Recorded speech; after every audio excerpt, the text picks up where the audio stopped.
Bismillahirrahmanirrahim. Allahumma sholli ala sayyidina Muhammad wa ala alihi wa sahbihi. Petang ni saya nak buat konten memasang bulu pada mata tajam.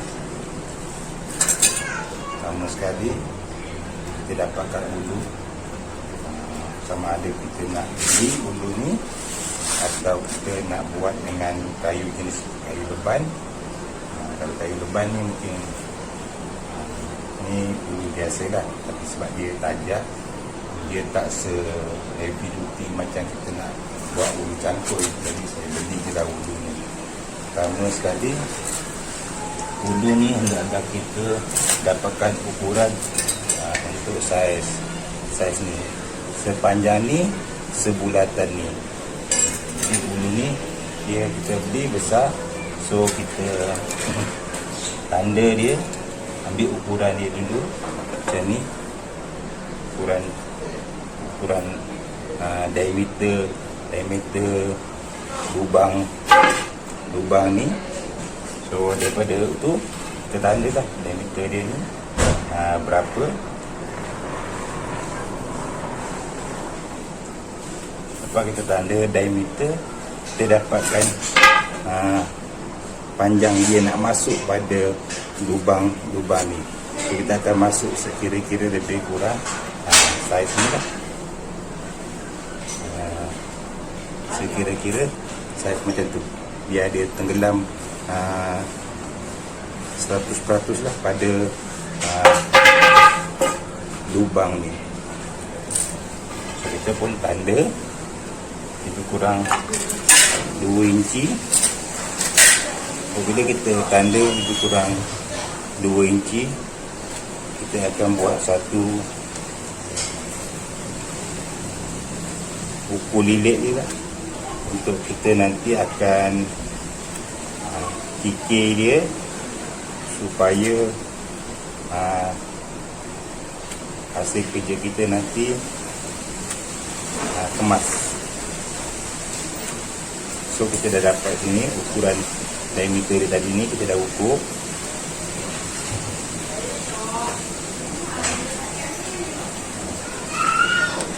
Kurang macam ni ada, kita dah tanda, kita tak berapa jelas lah, tapi ni senang je. Dan alat-alat yang kita akan gunakan hanya seperti kayu, gergaji dan tukul sahaja. Macam pensel dengan pembaris ni hanya bantuan sajalah.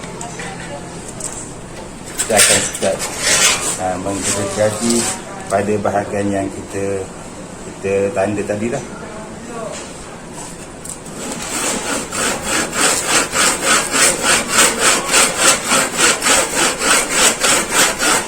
Dan kita gergaji ni bukan putus, hanya sekira-kira kedalaman dia memada dengan hampir diameter untuk masukkan pada mata tajam ni. So kita akan gergaji dia sekira-kira diameter yang kita akan nak buat tadi tu, dan sisa ni nanti kita akan kikir.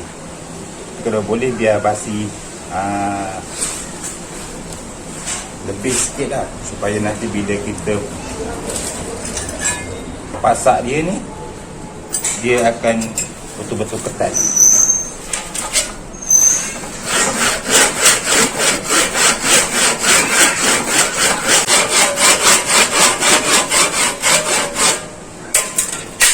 Jadi kita dah menggergaji sekira-kira hampir dapat diameter luas mata tajam ni. Kita akan kikir, buang untuk mendapatkan saiz hampir bulatan diameter untuk lubang mata tajam ni.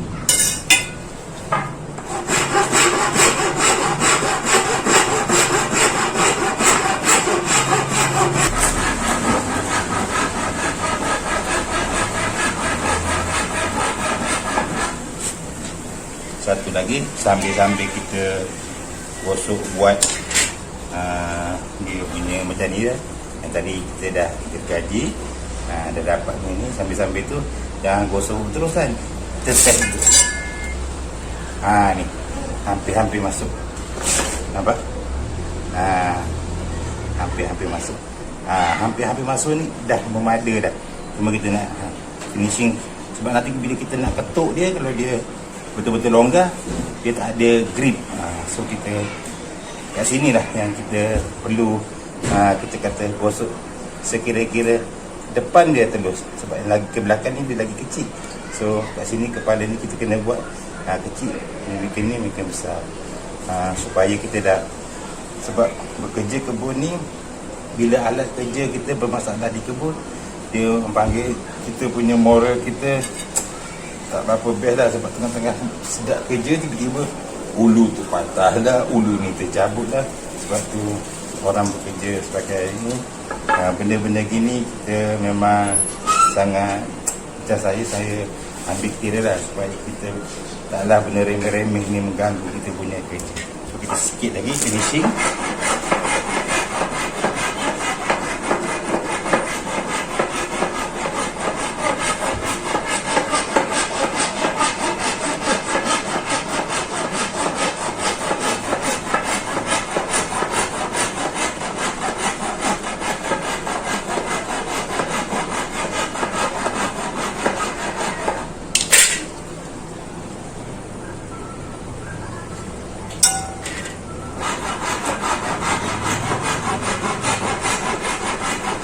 Sambil-sambil kita gosok, kita test dia. Jangan terlalu longgar. Agak-agak ada basi, jadi ketuk-ketuk tu dia masuk dalam keadaan dia padat lah. Fit, orang panggil fit.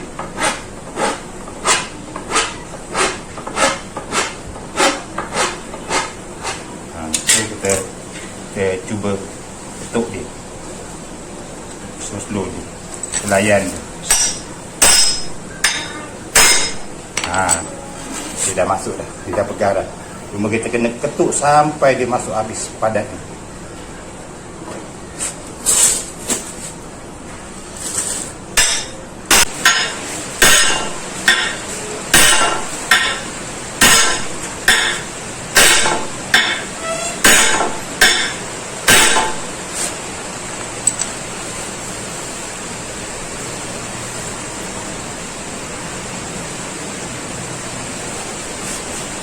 Nampak sahabat-sahabat, yang tadi padat ni kita kena ketuk dalam maksima, dia akan masuk sampai rapat pada sempadan yang tadi kita buat dia punya takuk ni. Nanti yang ini kita kerja-kerja finishing je lah. Yang itu ni senang je. Yang penting kita nak buat dia punya batang lubang pada tajam ni. Ni yang penting. Lagi satu kat sini dia ada lubang untuk lubang ni. Lubang ni kita, kalau saya suka pakai skru. Bila skru ni untuk bulu kita ni patah, kita boleh cabut skru ni, kita boleh buang yang dalam ni, ketuk keluarkan.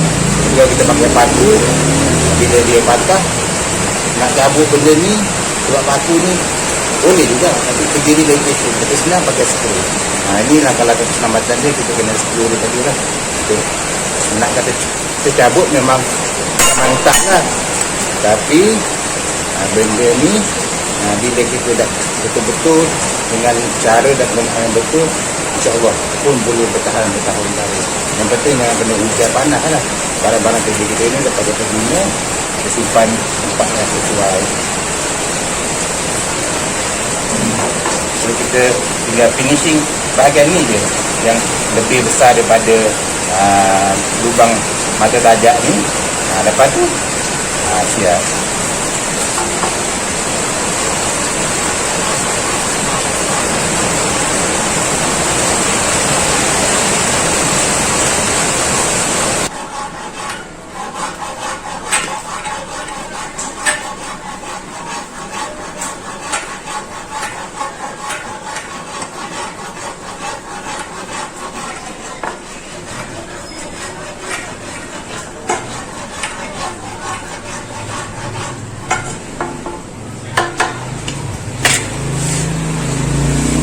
sahabat-sahabat. Tadi yang nampak bertakuk, kita gosok dia sekira-kira sama dengan apa ni, lubang mata tajak ni. Baru kita tengok kan dia sama. Sikit-sikit nanti ni sama juga macam hulu-hulu cangkul yang lain. Tajak pun kan abu ni, walaupun dia sisa, dia ada guna dia untuk kerja-kerja merapi.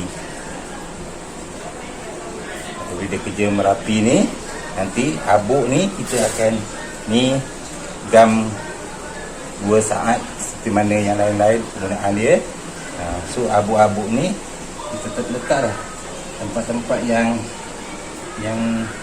sebab mata ni tetap dia ada dia punya tempat-tempat yang cakap dia bukan tepat.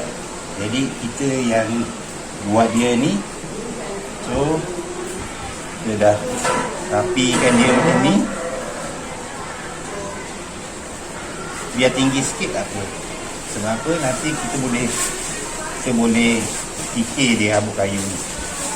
Sebab kalau kita nak potong dengan pisau memang payah, sebab dia dah sebati dengan benda ni. Cuma kita boleh fikir dia.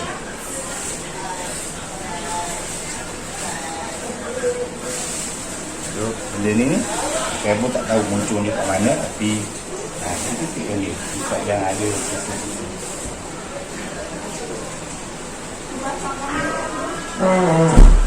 begitu juga di belah dalam ni. Untuk menambahkan kekuatan, kita titikkan dia supaya dia mengalir pada celah-celah untuk lagi dia memegang,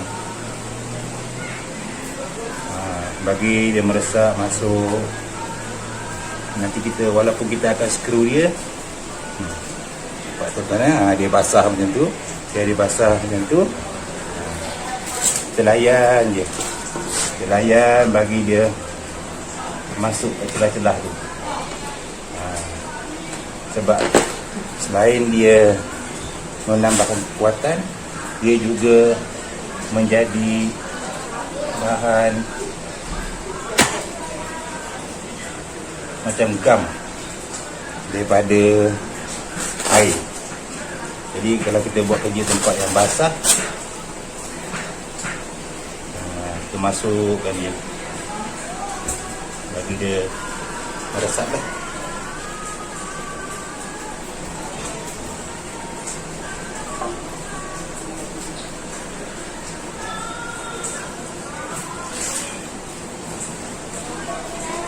Apabila dia dah menyatu macam tu, nanti sisa habuk ni kita tinggal, bila dia betul kering, kita tinggal finishing je lah dengan ni. Sebab kalau kita nak potong dengan benda-benda memang dia sangat keras. Ni hampir siap lah. Nanti kita tinggal sandpaper dia, bagi dia licin, masuklah dengan dia punya ulu. Begitulah sedikit ilmu petani saya berkongsi kepada sahabat-sahabat. Walaupun simple, tapi alat kerja sekiranya kita pasang dengan betul, dia banyak membantu daripada kita punya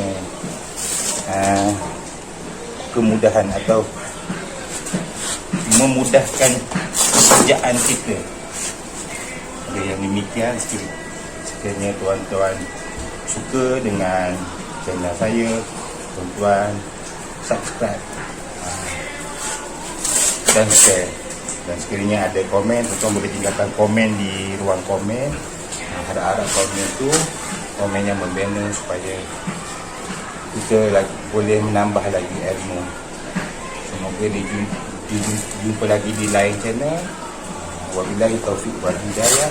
Wassalamualaikum warahmatullahi wabarakatuh.